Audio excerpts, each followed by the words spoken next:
Почитувани граѓани, почитувани представници на медиумите. Преку одговорен пристап со навремени и ефикасни мерки, владата предводена од Социјалдемократскиот сојуз на дело покажа успешно менаџирање со последиците од глобалната енергетска криза. Истовремено, Христијан Мицкоски покажа целосно непознавање за енергетиката и се што заложникот на Лапасиев и Левица кажа, на крајот излезе погрешно. Мицкоски свесно и намерно ги лажеше граѓаните дека енергетскиот сектор само што не пропаднал, дека за оваа зима нема да имаме доволно електрична енергија и енергенси.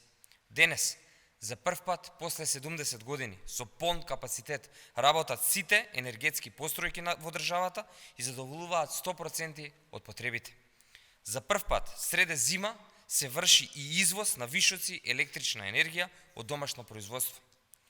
Мицкоски паничеше и велеше да се набави газ одеднаш за цела грејна сезона во периодот кога цената на овој енергенс рушеше рекорди.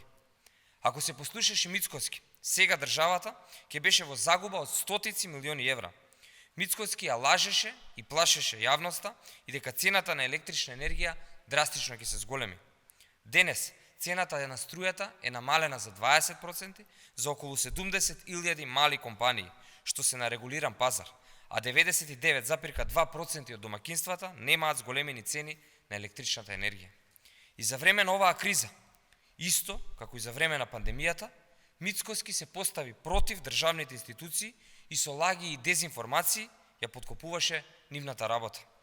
Се докажа уште еднашка дека Мицкоски го бива само за да пласира лажни вести и дезинформации, дека немаат никакви познавања ниту од енергетиката, ниту од економијата.